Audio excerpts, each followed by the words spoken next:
이 오늘 말씀의 시대적인 배경은 기원전 한 605년경이라 그렇게 추정해 볼 수가 있습니다.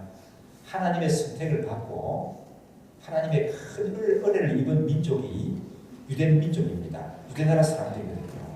그런데 이 사람들이 그 은혜를 저버리고 계속된 불순종과 우상 숭배에 빠집니다. 그리고 끝까지 하나님께 대적하고 하나님께 도전하는 그런 잘못을 저지르게 되죠. 그러니까 이 나라가 유대 나라가 큰 위기에 빠졌습니다. 이웃에 있는 바벨론이라고 하는 강한 나라가 있었는데 그 나라 느부갓네살 임금이 척 들어와가지고 유대 나라 임금 여호야김이라고 이름하는 왕이 있었습니다. 그 왕을 사로잡아가지고 끌고 갔어요.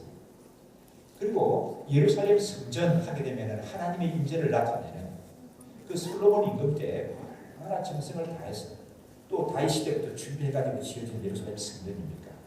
그 안에는 하나님께 예배드릴 때 사용하는 여러 가지 신기한 보물들이 많이 있거든요. 그걸 다 싹 수리해가지고 전리품으로 바벨론 나라를 가져갔습니다.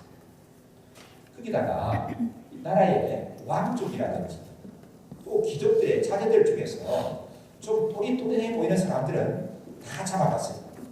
그 잡아간 이유가 왜 그러나 하게 되면 이 왕족이나 귀족들의 자녀를 잡아가서 바벨론에 붙들고 있으니까 감히 유대 나라에서 바벨론 활동을 한다든지 우리식으로 독립만세 운동을 벌인다든지 이게 불가능한 겁니다. 왜? 너희들 까불다가 자녀들 여기는 다 한 칸에 날아가는 거야. 이렇게 위협할 수가 있지. 또 거기다가 또 이 느부갓네살 임금은 굉장히 세계를 제패하려고 하는 욕심이 큰 사람입니다. 앞으로 바벨론의 세계화가 이루어질 때 각국에서 잡아온 그 왕족이나 귀족의 자녀들을 잘 교육을 시켰어요. 바벨론식 교육, 영재 교육을 시켜서 그들을 바벨론 세계화를 이룰 때 한몫 잘 써먹겠다 하는 그런 목적이 있었습니다. 그래서 그때 이제 그들을 데리고 가서 그 영재 교육을 하는데 우리가 잘 아는 대로 네 소년이 있었어요. 그래, 그 네 소년이 누구죠? 하나는 다니엘이고 그의 친구들이었습니다. 이 느부갓네살 임금은 각국에서 볼모로 잡아온 이 소년들을 특별히 영재 교육을 시키는데 관심이 높다가 보니까 음식을 주는데 누구 음식을 주는가 하면은 왕이 먹는 음식을 나눠주는 거예요. 왕이 주는 음식. 여러분 맛있는 거 잡수 보시는데 내가 내 생에 맛있는 거 먹어봤다는 걸 뭘 들 수가 있나요? 우리 권사님 뭘 들 수가 있습니까? 권사님 생에 최고로 맛있는 거 먹고 며느리 볼 때 그 결혼식 때 잡수신 거예요? 무슨 겁니까? 어머니 80대 잡수신 거예요? 하여튼 그렇게 이겨내지만 우리는 그런 우리 자녀들 결혼할 때 자취할 때인데 이 유대 나라에서 참아온 이런 아이들은 뭘 먹인다고요? 왕이 먹는 진미를 먹이는 거예요. 이 왕실에서 쓰는 그런 포도주를 먹게 하는 겁니다. 얼마나 이 보급이 뛰어난지 모릅니다. 그러니까 이 먹는 옷이라든지 입는 옷이라든지 보급 이런 것들은 정말 왕족과 진배가 없는 그런 호화를 누리게 되었습니다. 그 내용을 우리가 5절에서 읽을 수가 있거든요. 5절 한번 읽어보실까요? 함께 읽습니다. 또 왕이 자칭하여 자기의 진미와 자기의 마시는 포도주에서 그들의 날마다 쓸 것을 주어 3년을 기르게 하였으니 이는 그 후에 그들로 왕이 앞에 모셔서 거기까지 보시면요. 왕이 먹는 음식, 왕실에서 쓰는 그런 것들을 보고해주고 몇 년을 기른다고요? 3년을 한번 영재 교육을 집중해서 하겠다 그런 겁니다. 그러니까 이 볼모로 잡혀오는 아이들은 어떻게 보면은 그 기울어져가는 나라에서 왕족이나 귀족 사는 것보다도 훨씬 더 대우를 잘 받고 사는 거죠. 만족스러울 수가 있습니다. 훨씬 더 대우를 잘 받고 사니까 기울어져가는 나라일수록 이런 싸움질이 많아요. 서로 자기들끼리 먹을 것도 어렵고 서로 또 극단적인 행동도 하고 그랬는데 나라가 망하거나 말든가 간에 그런 차지하고 여기 볼모로 잡혀왔는데 이 왕족이 받는 그런 대우를 받고 있단 말이에요. 이야, 괜찮다 하고 많은 사람들은 거기에 현실에 만족하면서 살았던 것 같습니다. 그런데 다니엘과 그의 세 친구들은 만족할 수가 없습니다. 그 현실에 동화될 수가 없어요. 그래가지고 말씀해 보니까 뜻을 정했다고 얘기합니다. 뜻을 정해가지고 무슨 뜻을 정했나 하면은 공부 잘하기로 열심히 하기로 뜻을 정했다 뭐 그런 것이 아니고 여기 보니까 왕이 주는 진미와 왕이 제공하는 그런 포도주를 마시지 않기로 뜻을 정했다는 거예요. 아니 왜 왕이 주는 음식을 거절한다는 말인가? 왕이 주는 음식을 거절한다는 말인가? 이 이유를 좀 찾아봐야 하거든요. 어릴 때는 좀 오해를 했습니다. 이 친구들은 채식주의자다. 왕이 주는 음식은 기름진 고기다. 그러니까 우리는 고기나 육식을 안 하겠다. 채식을 하겠다. 그 채식주의자의 입장에서 그런 거 아닌가? 그래가지고 고기 먹는 건 안 좋고 그 채소를 먹는 게 좋은 거다. 뭐 이렇게 오해하는 경우도 있었습니다. 그런데 이들이 왕이 주는 음식을 거절한 이유는 채식주의자라서 그런 것이 아닙니다. 왜 그런가 하게 되면 이방 사람들이 음식을 만들어서 먹을 때 음식을 만들어 가지고 먹기 전에 뭐 하는 거 하면은 자기들 신 앞에 가서 제사를 한번 지내는 거예요. 그리고 가져서 먹습니다. 그럼 이거는 무슨 이 음식은 뭐가 되는 거죠? 우상 앞에 바쳤던 제물이 되는 거죠. 아니 그거 먹으면 어떤가 하지만은 구약 믿는 나라 백성들은 우상 앞에 바쳤던 음식을 먹는 것은 부정하다고 강하고 있습니다. 하나님의 백성들이 먹지 말아야 할 것 가운데 하나가 우상 앞에 바친 음식입니다. 그 음식이 아무리 영양가가 높은 음식이라 할지라도 우상 앞에 바친 음식이기 때문에 우상의 제물이기 때문에 안 먹는 거예요. 그래서 이제 다니엘과 그 친구들이 그 음식 먹는 걸 거절을 했거든요. 그런데 안 먹기로 뜻을 정했단 말입니다. 한번 생각해 보십시오. 다니엘과 그 친구들이 신분이 뭐라고요? 신분이 뭡니까? 나라는 망해버리고 전쟁에 져가지고 나라는 망해버리고 그 나라에서 끌려온 볼모예요. 볼모. 포로입니다. 포로예요. 이 포로 주제에 뭐 안 죽이고 밥 먹여주고 고마운 거죠. 무슨 찬밥, 더운 밥 가린 입장입니까? 자기들이. 자기 분수를 알아야지. 안 그렇습니까 여러분? 이 친구들이 지금 뭐가 자기가 유대나라에 있을 때 왕족이고 귀족이지. 바벨론에 포로 잡혀왔는데 무슨 왕족 귀족이 있어요. 찬밥, 더운 밥 가리지 않고 주는 대로 그냥 감사합니다 하고 넙죽넙죽 뭐 절하면서 받아 먹어야 할 그런 입장에 놓인 사람들이거든요. 그런데 이 친구들은 뜻을 정하고 그 음식을 먹지 않기로 했다는 겁니다. 그리고는 감독하는 사람에게 부탁을 했습니다. 우리가 먹지 않겠다. 이렇게 얘기합니다. 여러분, 감독하는 사람 입장에서 보게 되면 누구를 생각해야 됩니까? 오늘 말씀에도 나오는데 바빌론 왕을 생각해야 되죠. 왜? 왕이 임명했잖아요. 왕이 특별히 맡겨둔 아이들이에요. 근데 이거 왕이 그래 지금만 명령을 내려가지고 이렇게 영재교육을 시키라 했는데 이 애들 얘기를 듣고는 애들 먹기를 좋아하는 그런 음식을 먹으라고 내버려 두게 되게 되면은 이건 참 곤란한 일이거든요.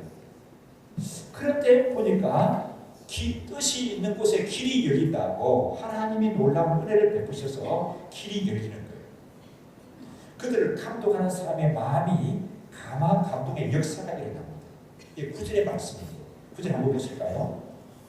하나님이 다니엘로 관관자에게 은혜를 얻게 하신지라. 이 관관자, 감독하는 사람인데 하나님이 은혜와 긍휼을 얻게 하셨습니다. 그래서 다니엘과 그 친구들이 요구하는 대로 허락이 되는 거예요. 그런데 보니까 이 감독하는 입장에서는 염려되는 것이 있습니다. 한번 따져보십시다. 왕이 주는 그 영양가 높은 음식을 매일 먹는 아이들하고 채소하고 물만을 먹는 아이들하고 차이가 날까요? 안 날까요? 잘 모르시겠어요. 저희가 어릴 때 쌀밥을 먹는 것이 좀 쉽지가 않았습니다. 쇠고기 먹는 거는 더더구나 어려웠죠. 근데 아이들이 학교 갔다 오다가 보면 이게 뭐 잔디밭도 있고 뭐 언덕도 있고 뭐 야산 이렇게 지나서 학교 보고 가고 이 지금 애들이 모여가지고 막 회산 같은 거 하고 씨름도 하거든요. 그 씨름 하는데 한 애가 얼른 넘어지는 거야. 보니까 쟤네가 이길 거라 생각해 얼른 넘어지는 거야. 넘어지면서 얘가 하는 얘기가 그냥 말하고 나도 네가 치마 쌀밥 먹고 소금 먹으면 이길 수 있어. 우리 마음이었지만 그때 참 그 얘기 듣는 게 안 됐습니다. 내 입장 같았어요. 쌀밥을 먹고 소고기국을 먹으면 씨름이 안 친다는 거예요. 이렇게. 그게 말이 이런 거 틀린 말입니까? 틀린 말 아니에요. 그러니까 이제 왕이 주는 이런 기름지는 음식과 진미를 먹는 아이들하고 우리는 그거 안 먹겠어요. 우상 앞에 바친 제물입니다. 우리는 채소하고 물만 마시겠습니다 하는 아이들하고 시간이 지나면 얼굴이 혈색이 다르죠. 또 여러분 공부를 우리 스님들도 많이 계시는데 어떤 집 애들이 잘해요. 옛날에는 가난한 집 애들이 잘했다고 하지만 요즘은 잘 먹는 애들이 잘해요. 이렇게 차이가 날 수 있지 않겠습니까? 그 점을 염려를 합니다. 너희들의 얼굴이 축이 난다든지 몸무게가 빠진다든지 학력이 떨어지게 되면은 그 책임은 내가 다 감당해야 된다. 나는 너희들 얘기 들어주고 싶지만 그러면 내 목에 달아나는데 어떻게 하면 좋을까? 자, 하나님이 이 다니엘과 그 친구들이 은혜와 긍휼을 얻게 하시다고 했지 않습니까? 거기까지만 하나님이 힘도 주시고 나머지를 책임지시지 않는 것이 아니라 끝까지 하나님이 책임지셔서 길을 열어주십니다. 그래서 어떻게 합니까? 열흘 동안 시험을 해보십시다. 열흘 동안 시험을 해보는데 왕이 주는 진미를 먹는 사람들하고 그러니까 그 사람들이 한 그룹이에요. 이 나머지 4명의 그룹은 어떤 사람들인가 하면은 채소와 물만 먹고 나아가는 그런 사람들. 그 누구죠? 다니엘과 그의 친구들입니다. 10일 동안 해가지고 테스트를 해보니까 전혀 학력이 성적이 떨어지지를 않아요. 얼굴도 보니까 더 윤기가 있고 더 뛰어나 보입니다. 그러니까 이제 감독이 그래 너희들 원하는 대로 해도 되겠다 하고 허락을 하게 되었습니다. 그래서 다니엘과 그의 친구들은 뜻을 따라서 우상 숭배 속에 빠지지 않고 하나님 자녀의 본분을 지키면서 살아갈 수가 있었습니다. 그리고 교육 과정이 몇 년이라고요? 3년 과정이었습니다. 3년이 지나고 종합평가를 합니다. 종합평가할 때 어땠는가? 17절이 말씀하는데 한번 읽어보실까요? 17절 말씀. 하나님의 이 내 소년에게 지식을 제지에 명철하게 하시니 다니엘은 또 모든 이상과 공존을 하나님께서 이 다니엘과 그의 친구들에게 학문을 주시고 뭐 책을 읽고는 해동을 못하고 이해를 못하는 책이 없었다는 거예요. 무슨 책이든지 다 읽고는 해석하고 이해할 수 있는 그런 지혜를 주시고 또 다니엘에게는 뿐만 아니라 무엇도 알게 하신다고요? 꿈과 환상을 깨달아 아는 꿈을 해몽하고 환상을 깨달아 아는 그런 신비한 능력도 다니엘에게는 허락해 줬다는 겁니다. 그래가지고 느부갓네살 왕 앞에서 종합평가를 받는데 종합 테스트를 하는데 다니엘과 뜻을 함께한 그 친구들이 바벨론에 있는 모든 지혜자들보다도 몇 배로 나았다고요? 10배로 나았다는 거예요. 이건 다니엘 아버지 어머니가 하는 얘기가 아니에요. 다니엘 아버지 어머니는 뭐 덮어놓고 그냥 우리 아이가 제일 낫네 이렇게 하겠죠.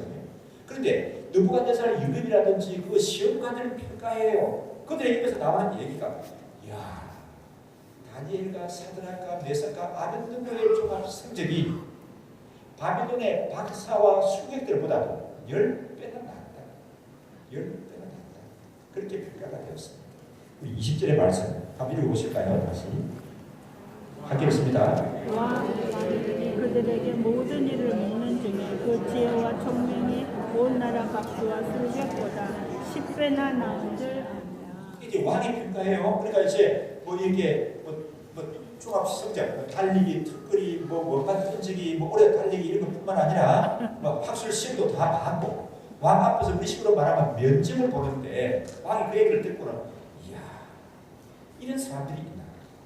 바벨론의 모든 박사와 수객들보다도 10배나 낫다.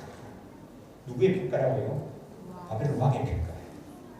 다니엘이나 그 친구들 아버지 어머니의 평가가 아니에요. 이 친구들은 세상의 부귀보다도 세상의 인기보다도 출세보다도 또 현실에 타협하고 살아가는 것보다도 하나님의 뜻을 따르기를 원했습니다.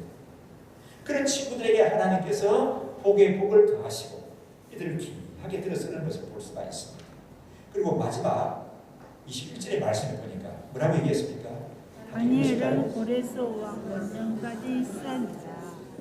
그게 여러분 얼마나 놀라운 말씀입니까? 다니엘은 참 오래 살면서도 귀하게 쓰임을 받았습니다. 나라가 바빌론 나라라고 하죠. 바빌론 나라에 붙잡혀 가지 않습니까? 그 바빌론이 메대 나라에 의해서 망해요. 또 그 메대 나라가 또 나중에 파사 나라에 의해서 통합이 되어집니다. 파사 나라를 다스리는 사람이 누군가 하게 되면은 그로에스 임금이었습니다. 그때까지 다니엘은 인정을 받고 쓰임을 받았다는 거예요. 우리나라에 보니까 그런 적이 많았습니까? 이명박 정부에서 요직이 있었습니다. 그런데 박근혜 정부에서도 또 요직에 나아가는 거예요. 이야, 무슨 복을 받았길래 저 집안은 저렇게 정권이 바뀌는데도 쓰임을 받는다. 그런 얘기를 나왔습니다. 이게 다니엘은 정권이 바뀐 정도가 아니라 나라가 유대 나라가 망하고 바벨론에 잡혀갔어요. 바벨론 나라가 망하고 메대가 세워졌어요. 메대 나라가 또 파사 나라에도 통합이 되었습니다. 이 나라가 왕조가 아니고 나라가 바뀌는데도 몇 번이 바뀌는데도 다니엘은 기중한 사람으로 쓰임을 받았다는 것을 볼 수가 있습니다. 자, 이게 오늘 말씀의 내용이거든요. 2019년 새 주일 아침입니다. 하나님 앞에 예배드리는 우리 모든 성도들도 이 다니엘과 그의 친구들처럼 뜻을 정하시고 다니엘을 들어 쓰시는 하나님이 여러분들을 들어 쓰시는 그런 은혜에 충만하시기를 원합니다. 그리고 다니엘은 뜻을 정했다 그랬는데 우리도 신년에 여러분 뜻을 정해야 하는 거예요. 특히 이제 신년 첫 번째 예배를 드리면서 하나님 앞에 뭔가를 좀 다짐하고 나아가는 그런 사람들이 되셔야 할 줄 믿습니다. 그 무엇을 뜻을 정하고 뭘 다짐하고 나갈 것인가 두 가지 말씀드리겠습니다. 첫째로요, 말씀 중심입니다. 말씀 중심. 하나님 말씀이 중심이 되는 그런 삶을 내가 살아야 되겠다 다짐하고 나아가시기를 바랍니다. 뜻을 정하는데 2019년의 삶은 내가 하나님 말씀 중심으로 살아야 되겠다 그렇게 뜻을 정하시라는 말씀입니다. 왜 그런가 하게 되면은 왜 말씀 중심이 되어야 되나 하면은 세상의 모든 것은 다 변합니다.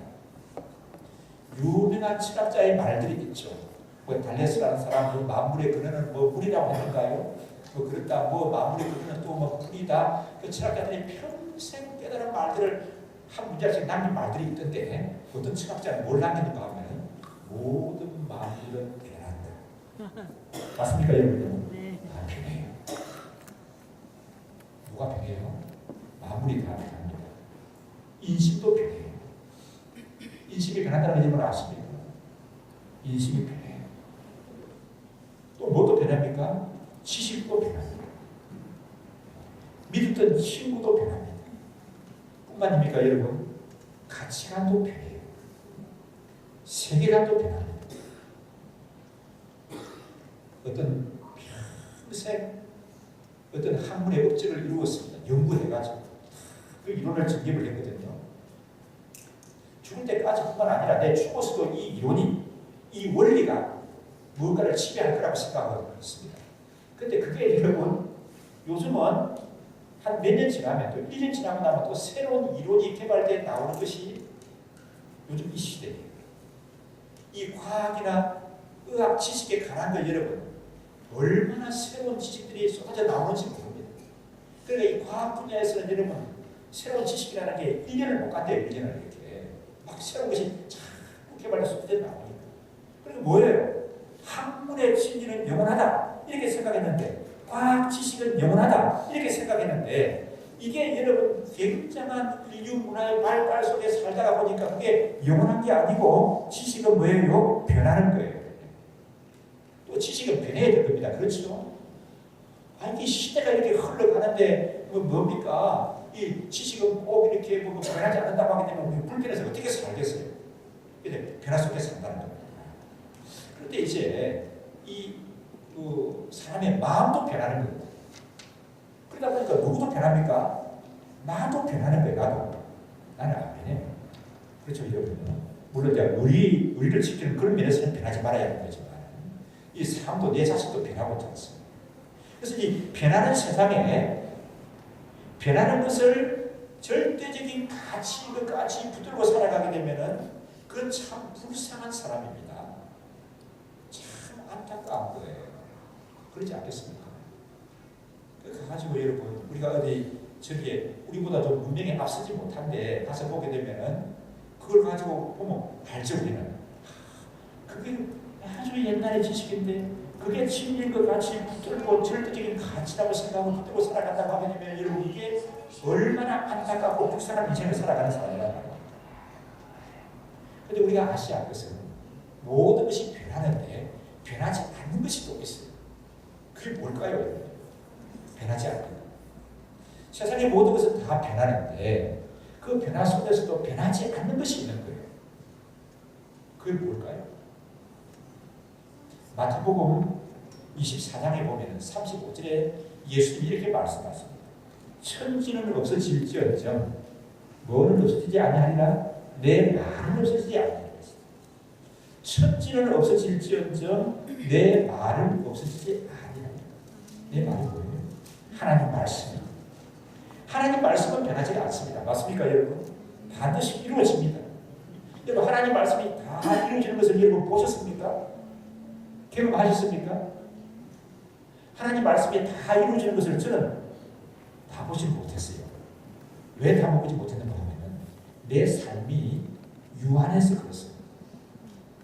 하나님의 말씀은 영원하고 무한한데 우리 인간의 삶은 유한해요. 그래서 그렇지 하나님의 말씀은 다 이루어지거든요. 그래서 하나님의 말씀이 이루어지는 과정을 누가 다 지켜보고 있는가 하면은 하늘이 알고 또 누가 알아요? 땅이 알아요.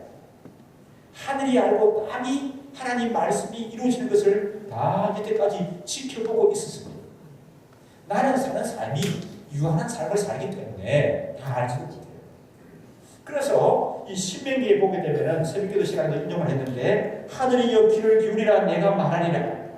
땅은 내 입의 말을 들을지어다. 하늘이여 귀를 기울이라 내가 말하리라. 땅은 내 입의 말을 들을지어다. 이 말은 하늘과 땅은 변함이 없이 지키고 있지 않습니까? 그러니까 하나님의 약속의 말씀이 주어지고 그 말씀이 어떻게 이루어지는가 하는 그 과정과 결과들을 보고 있는 것입니다. 변하는 것. 그걸 절대적인 가치까지 붙들고 살아가게 되면 반드시 후회하게 되어집니다. 그 인생은 실패한 인생이 될 수밖에 없는 것입니다. 그래서 우리 새해는 좀 변하지 않는 것을 영원한 가치를 그걸 진리로 붙들고 나아가는 그런 저희들 되셔야 좀 있습니다. 이게 변하지 않는 게 뭐라고요? 하나님의 말씀입니다. 그래서 하나님 말씀 중심으로 한번 살아보자는 거죠. 우리 옆 사람 마주보고 얘기하십시다. 아버님 우리 2019년에는 하나님 말씀 중심으로 살아보십시다. 그렇게 얘기하십니다. 박 선생님 2019년은 하나님의 말씀으로 살아보십시다. 하나님 말씀 중심으로 사시려고 하게 되면요. 무엇과 친해져야 할까요? 성경 말씀. 여러분 가장 친한 존재가 누군가요? 여러분의 삶 속에서 가장 친한 존재가 누구입니까? 대부분의 사람들이 스마트폰일 거예요. 그렇죠? 스마트폰 보다가 나도 모르게 잠드는 사람들 많이 있습니다. 잠이 안 와가지고 스마트폰 켜고 하다가 그냥 듣지도 않고 그냥 잠드는 그런 사람. 일어나자마자 여러분 뭐부터 찾습니까? 스마트폰부터 찾아요. 어떤 사람은 예배 와가지고도 스마트폰 카톡을 검색을 합니다. 여러분 예배 드리는 시간에 문자 메시지 안 보고 카톡 안 봐도 절대로 별일 없어요. 그래서 사람들이 마음이 조급해져가지고 예배 시간으로 자꾸 꺼내가지고 보는 게 습관이 되어버렸어요. 그래 보니까 사람들이 너나 할 것 없이 이 시대에 살아가는 사람들은 스마트폰에 지배를 받고 살아가는 거예요. 나는 아닙니다. 사람 손 들어보십시오. 스마트폰 보면서 잠들고 눈 뜨자마자 정신도 들기 전에 스마트폰부터 찾고 뭐 시계를 본다고 찾든지 어떤지 간에 안 돼 스마트폰부터 찾고 이 없으면 불안해요. 스마트폰이 없으면 금단 현상이 일어나는 사람들이 참 많이 있다고 하십니다. 이게 스마트폰에 취한데 좀 새해는 여러분 각오를 가지고 뭐에 취해야 된다고요? 하나님 말씀에 좀 취해지시기를 바랍니다. 기도 제목을 제가 받는다고 했는데 작년에 이렇게 기도 제목 제출하신 분이 계셨습니다. 저는 성경을 2018년에는 성경을 이독하겠습니다. 두 번 읽겠다는 분이 계셨습니다. 읽으시는지 안 읽으시는지 제가 확인을 못했습니다. 또 어떤 분은 성경을 일독을 하겠다고 기도 제목에 써냈어요. 성경 일독하게 해주십시오. 근데 그건 제가 일독한 걸 확인을 했습니다. 어떻게 확인했는가 하면 몇 주 전에 그분이 헌금을 했는데 그 제목이 뭐냐 하면은 성경 일독 약속대로 할 수 있어서 감사합니다. 그게 뭐 감사드리냐고요? 성경 일독하기로 다짐을 하고 성경 일독 마치고 이러면 감사드리냐고요? 큰 감사드리죠. 어제는 성경 일독하는 거 그거 쉬운 게 아니에요. 밥도 하루에 한 끼만 먹고 잠도 하루에 3시간만 자고 집중해서 성경을 하는데 기도 같은 데 가가지고 집중해서 잠잘 밥 먹는 거 하루에 한 끼 먹고 잠자는 거 3시간만 자고 화장실 가는 시간 빼고 성경을 계속 읽으면 일주일이만 하면 성경을 전체 다 볼 수 있을 거예요. 그런데 성경을 읽고 전체 다 보는 걸 분량이 아주 많습니다. 아이 그게 뭘 내가 그냥 1월달 하는 거 한 달 1독을 한다 뭐 그런 뜻을 세우는 것도 좋습니다. 그렇게 하십시오. 근데 이 하나님 말씀은 꾸준히 보는 것이 좋아요. 꾸준히 변함없이. 꾸준히 성경을 보면서 이럴 수 있는 좋은 방법이 있는데 그게 뭔가 하면은 원리가 있어요. 매삼추라는 거죠. 매삼추. 오늘 제가 아까 말씀 중심, 매삼추 사다성어를 많이 얘기를 합니다. 이게 원래 만들어진 유명한 사다성어가 아니라 내가 만든 사다성어예요. 말씀 중심. 사다성어 맞죠? 매삼추. 매일 백자에다가 석삼자 주일 주자에다가 다섯 가지 남바 파이브 오고 매삼추 매일 성경을 3장씩 읽으시고 주일날 5장을 읽으시면은 1년에 한 번을 볼 수가 있습니다. 그래서 성경이 분량이 많아요. 그래서 꾸준히 이렇게만 읽으셔도 하나님 말씀과 친해집니다. 1년에 성경을 최소한도 1독씩만 해도 하나님 말씀에 친해지는 거예요. 링컨이 그랬다는 거 아닙니까? 링컨이 대통령에 당선되거든요. 그 아주 최근에 있는 사람이 각하 암기를 좀 중용해서 써야 합니다. 그 사람은 이 각하가 대통령 당선되는데 많은 공을 쓰는 사람입니다. 그랬다는 거예요. 그분이 한번 봅시다. 데려보세요. 그 링컨이 그 사람 만나봤습니다. 그리고 돌아갔거든요. 각하 어떠신가요? 어떻게 중용해서 쓸만한 사람 아닙니까? 하니까 링컨이 뭐라고 대답했는지 아십니까? 나는 그 사람을 보니까 어떤 그 모술수는 뛰어난지 모르겠는데 그 사람 표정 속에서 성경 한 절을 읽은 구절을 찾아볼 수가 없다. 성경 한 절을 읽은 모습을 내가 그 사람 모습을 찾아볼 수가 없어. 그 모술수는 뛰어날지 모르지만 나는 그런 사람에게 일을 맡길 수가 없어. 그랬다는 이런 유명한 이야기 전해지고 있지 않습니까? 매삼주오 하시게 되면은 누가 볼 때 참 은혜가 많은 분이야 지금은 그렇게 평가를 하지. 저 사람은 예수 믿는다고 요란하게 하는데 성경 한 번 읽은 것 같지가 않아. 그런 평가는 절대로 안 받습니다. 매삼주 지키시면 좋겠습니다. 그리고 새벽기도에 우리 교회 나오시는 분들은 참 좋은 일들이 있죠. 하나님 말씀을 소리 내어서 읽는 거예요. 이제 하루에 여러분 내가 원하지 않는 정보들 또 내가 들어서 해로운 그런 소식들 원하지 않는데 그런 것들이 내 눈을 통해서 귀를 통해서 뭐 사람을 통해서 얼마나 많이 쏟아져 오는지 모릅니다. 사람들이 살아가면서 스트레스를 많이 받고 또 살아가는 삶을 긍정적으로 살지 않고 부정적인 생각을 가지는 사람들은 나쁜 정보가 입력이 돼서 대부분 그래요. 내가 원하지 않는 이 나쁜 정보에 대해서 우리가 스트레스를 얼마나 받는지 몰라요. 누가 그런 정보 들으래요? 아니요, 내가 듣고 싶지 않은데도 수없이 막 나한테 침투에 들어오는 거예요. 하루의 삶 속에. 이 사실 인정하십니까? 텔레비전을 틀어도 또 아까 말했던 신문을 펼쳐보고 스마트폰을 봐도 내 원하는 소식만 좋은 소식만 접하는 게 아니잖아요. 우리에게 애로운 소식들, 영양가 없는 소식들, 스트레스를 주는 그런 소식들이 막 쏟아 들어오는 거예요. 그런 홍수와 그런 많은 것을 공격받는 시대에 살아가거든요. 그래서 새벽기도 와서 내가 정신이 맑아지기도 전에 내가 소리 내어서 하나님 말씀을 읽는 거 얼마나 복된 일인지 모릅니다. 내 눈이 주의 말씀을 보는 거예요. 말씀을 읽는 눈이 복이 있죠. 그 다음에 또 어떻습니까? 내 입술이 소리 내어서 하나님의 말씀을 말합니다. 그것을 끝납니까?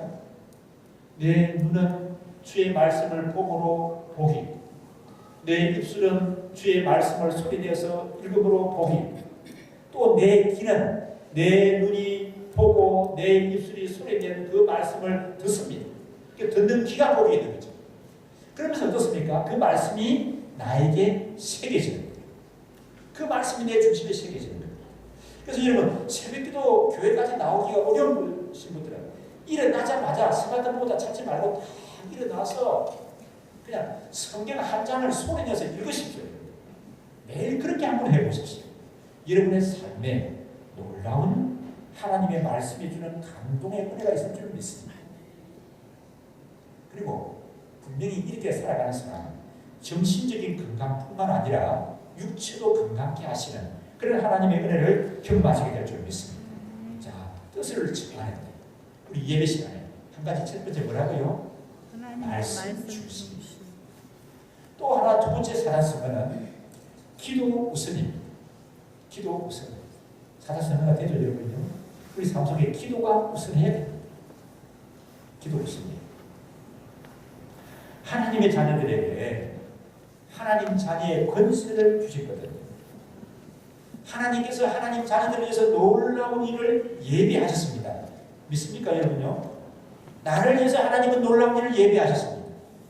그러면 하나님 자녀의 권세를 누리고 하나님 자녀를 위해서 예비하신 것을 어떤 사람이 누릴 수가 있습니까? 어떤 사람이 누릴 수가 있을까요? 기도하는 하나님의 자녀가 하나님 자녀의 권세를 누리게 됩니다. 기도하는 하나님의 자녀가 하나님이 예비하신 은혜와 복을 누리게 되는 줄 믿습니다. 하나님의 자녀들은 기도하는 것만큼 됩니다. 내 얘기가 아니고 우리 스승 박윤선 목사님에게 얘기해요. 박윤선 목사님 그렇게 말씀하시고 임자 기도하는 것만큼 되네. 기도하는 것만큼 되네. 이 말씀이 저는 깨달아져요. 기도하는 것만큼 됩니다. 기도만큼 됩니다. 우리 자녀들이 어느 만큼 잘하고 쓰임 받는가? 기도만큼 잘하고 기도만큼 쓰임 받는 줄 믿습니다. 내가 어디만큼 잘하고 어느 만큼 쓰임 받는가? 내가 기도가 쌓여진 것만큼 잘하게 되고 기도만큼 쓰임 받게 되는 줄 믿습니다. 아멘이십니까? 옆 사람 마주보고 얘기하십시다. 아버님 기도만큼 됩니다. 최은희 집사님 기도만큼 됩니다. 이 기도가 인생의 역전을 가져오는 거예요. 송구 염신 예배 시간에 살펴봤는데 참 어려운 시대를 살았던 사람입니다. 그 개인의 삶에도 참 고난이 있었습니다. 참 어려운 시대를 살았고 그 개인의 삶에도 고난이 쌓여진 그 어려운 삶을 살았는데 이 사람의 인생에 놀라운 변화가 일어났습니다. 인생 역전이 일어났어요. 기도함으로 이 사람은 그 인생 역전을 가져왔다는 거예요. 누굽니까 여러분? 그 사람 이름이 뭐였죠? 야베스. 일주일이 다 안 됐습니다. 이름 다 잊어버리셨어요. 누구라고요 여러분요? 야베스. 야베스였죠. 야베스였지 않습니까? 참 어려운 시대, 그 식민지가 정착되는 그런 시대, 사사시대를 살았지 않습니까? 소망이 없는 시대입니다. 시도 때도 없이 오랑캐는 쳐들어가서 억압하고 약탈하는 그런 시대입니다. 이 친구는 태어나면서부터 또 많은 고통을 안고 태어난 것 같아요. 그래서 그 어머니가 고통 중에 애를 낳았다 해서 야베스라고 이름을 지었다고 하지 않습니까? 그런데 그 인생의 변화가 일어난 거예요. 인생의 변화. 그 인생에 놀라운 변화가 일어난 겁니다.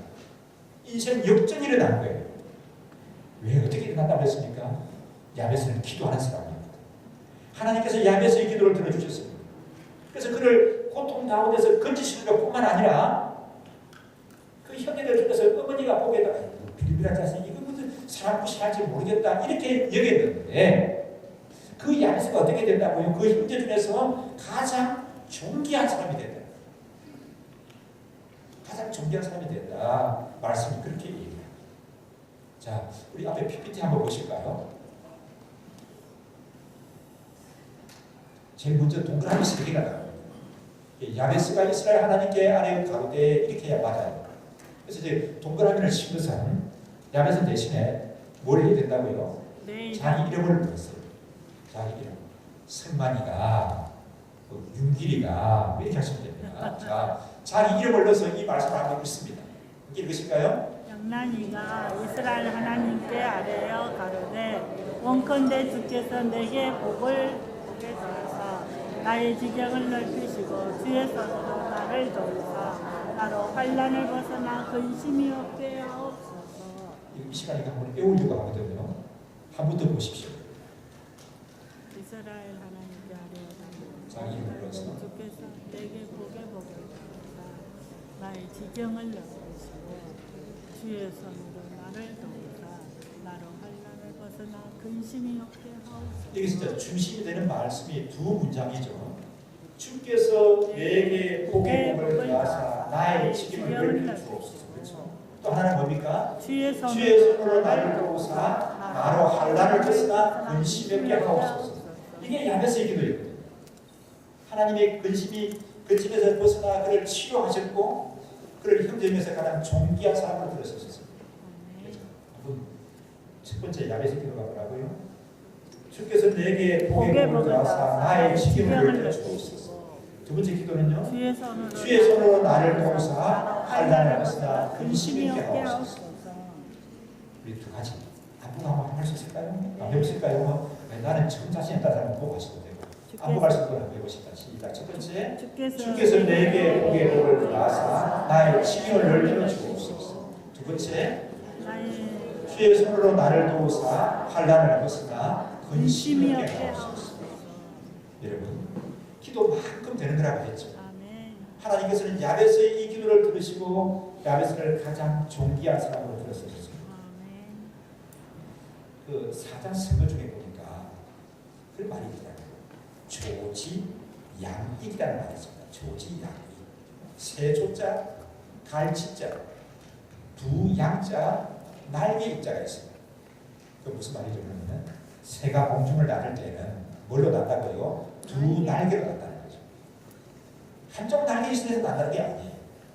새가 공중을 나를 때는 두 날개 짓으로 난다, 날아간다 그렇게 말합니다. 하나님의 자녀들에게 있었던 두 날개는 뭘까요? 하나는 말씀 중심, 또 한쪽 날개는 뭐가 되어야 합니까? 기도 웃음입니다. 그래서 여러분 2019년을 살아가는 여러분의 삶에 한쪽 날개는 말씀 중심, 한쪽 날개는 기도 웃음에 이런 양쪽 날개를 가지고 하나님이 예비하신 풍성한 삶을 펼치시기를 바랍니다. 그 은혜를 누리시는 성도들을 계시할 줄 믿습니다. 이 자기 소견에 옳은 대로 살고 왕이 주는 진미를 마음껏 먹으면서 현실의 안주에서 살 수 있는 사람들 많이 있었지만 다니엘과 그의 친구들은 뜻을 정하고 나아갔습니다. 그런 다니엘과 친구들을 하나님께서는 10배나 지혜롭게 하시고 나라가 바뀌고 나라가 또 바뀌는 그 가운데서 그를 귀하게 들어 쓰신 것을 봅니다. 2019년에는 하나님께서 여러분들의 가정에 여러분의 삶 속에 뜻을 정하고 나아가는 여러분들에게 다니엘의 복을 더하시고 야베스의 복을 더하시는 그런 은혜 더하여 주시기를 주의 이름으로 축원합니다. 함께 우리 마음을 모아서 합심해서 기도하십시다. 하나님 아버지, 내 이제 2019년의 삶은 말씀 중심이 되게 하옵소서. 기도만큼 잘하고 기도만큼 된다고 했는데 하나님 아버지 기도가 우선이 되게 하여 주옵소서. 그래서 야베스의 복을 누리게 하시고 다니엘의 복을 누리는 그런 나의 믿음 삶이 되게 하시고 그런 우리 가정이 되게 하여 주옵소서. 합심해서 함께 우리 기도합니다. 아버지